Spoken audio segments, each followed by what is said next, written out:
ऐका परमेश्वरा गणेशा तुमची कहाणी। निर्मळ मळे, उदकाचे तळे, बेलाचा वृक्ष, सुवर्णाची कमळे, विनायकाची देवळे रावळे। मनाचा गणेश मनी वसावा, हा वसा कधी घ्यावा? श्रावण्या चौथी घ्यावा, भाद्रपद चौथी संपूर्ण करावा। संपूर्णाला काय करावं? पशापायलीचं पीठ कांडावं, 18 लाडू करावे, 6 देवाला द्यावे, 6 ब्राह्मणाला द्यावे, 6चं सहकुटुंबी भोजन करावं।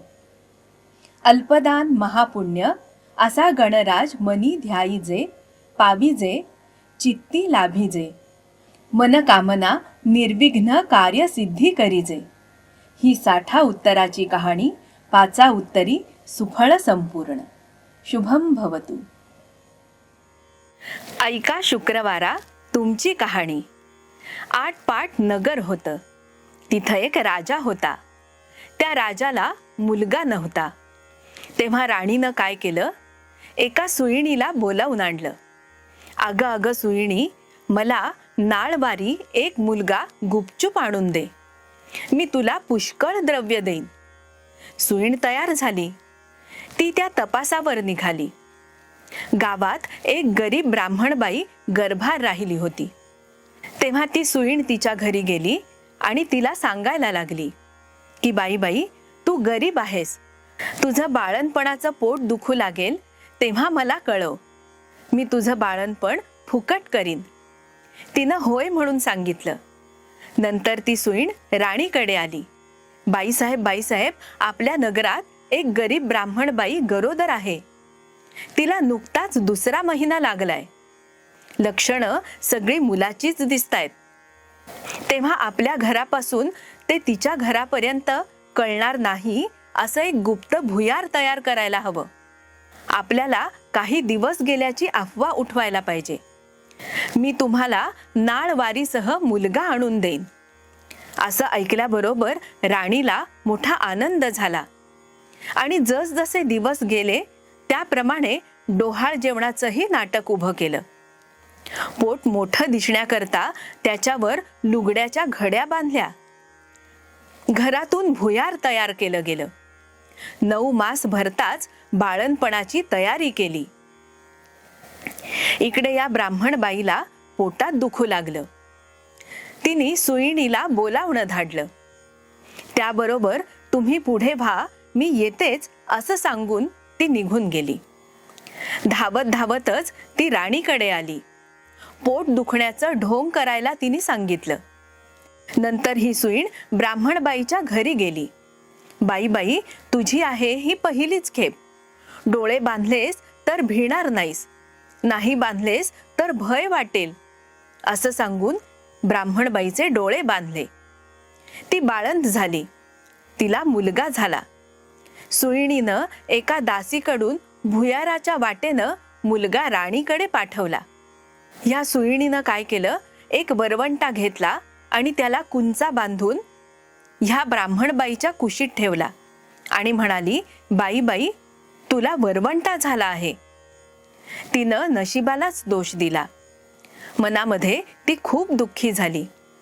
सुईणबाई निघून राजवाड्यात आली। राणीसाहेब बाळंतीण झाल्याची बातमी सगळीकडे पसरली। मुलाचं अतिशय कोड कौतुक सुरू झालं। इकडे ब्राह्मणबाईनं नेम धरला। श्रावण मासी दर शुक्रवारी जिवतीची पूजा करावी आणि नमस्कार करून म्हणावं, जय जिवती आई माते, माझं बाळ जिथं असेल तिथं खुशाल असो, असं म्हणून ती तांदूळ उडवत असे। ते ह्या मुलाच्या डोक्यावर पडावे असं तिला वाटे। हिरवं लुगडं नेसणं, तिनं हिरव्या बांगड्या लेणं सगळं वर्ज केलं। कारलीच्या मांडवाखालून जाणं वर्ज केलं। तांदळाचं धुवण ओलांडणं बंद केलं। याप्रमाणे ती नेहमी वागू लागली। इकडे राजपुत्र मोठा झाला। एके दिवशी बाहेर फिरायला म्हणून निघाला। त्या दिवशी ती न्हाऊन आपल्या अंगणात राळे राखत बसली होती। दारातच गाय वासरू बांधलेलं होतं। चालता चालता राजपुत्राचा पाय वासराच्या शेपटीवर पडला. वासराला वाचा फुटली. ते आपल्या आईला म्हणालं, कोण्या पाप्यानं माझ्या शेपटावर पाय दिला? तेव्हा ती म्हणाली, जो आपल्या आईकडे जायला भीत नाही तो तुझ्या शेपटावर पाय द्यायला भील कसा? हे ऐकून राजपुत्र मागे परतला आणि घरी येऊन आपल्या आईपासून काशीला जाण्याची परवानगी मागू लागला. तो काशीला जायला निघाला. जाता जाता एका ब्राह्मणाच्या घरी उतरला. त्या ब्राह्मणाला पुष्कळ मुलं होत होती, पण ती 5वी किंवा 6वीच्या दिवशीच मरण पावत असत. राजपुत्र आला त्या दिवशी चमत्कार झाला. तो 5वीचाच दिवस होता. राजपुत्र दारात निजला होता. सटवी रात्री आली आणि म्हणू लागली, कोण ग हे मेलं वाटेत पसरलं आहे? तेव्हा जीवतीनं उत्तर केलं, अगं अगं, माझं ते नवसाचं बाळ निजलं आहे. मी काही त्याला ओलांडू देणार नाही बघ.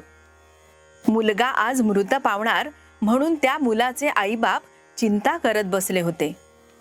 त्यांनी हा संवाद ऐकला.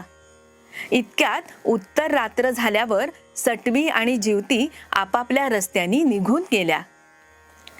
उजाडल्यावर ब्राह्मणानं येऊन राजपुत्राचे पाय धरले. तुमच्यामुळे आमचा मुलगा जगला. आजचे दिवस मुक्कामाला इथेच राहा अशी त्यांनी विनंती केली. राजपुत्रांनी ती विनंती मान्य केली. त्याही रात्री याप्रमाणेच घडलं. दुसऱ्या दिवशी राजपुत्र चालता झाला. इकडे ह्यांचा मुलगा वाढता झाला. पुढे काशीला गेल्यावर त्यांनी यात्रा केली. गयावर्जनाची वेळ आली. पिंड देतेवेळी हे घ्यायला 2 हात वर आले. असं होण्याचं कारण त्यानं ब्राह्मणांना विचारलं. ते म्हणाले, घरी जा, साऱ्या गावातल्या बायका पुरुषांना जेवायला बोलाव, म्हणजे याचं कारण तुला समजेल. मनाला मोठी चुटपुट लागली. तो घरी आला. मोठ्या थाटानं मामदं केलं. त्या दिवशी शुक्रवार होता. गावात ताकीद दिली की घरी कोणीही चूल पेटवू नये, सगळ्यांनी जेवायला यावं. ब्राह्मण बाईला मोठं संकट पडलं.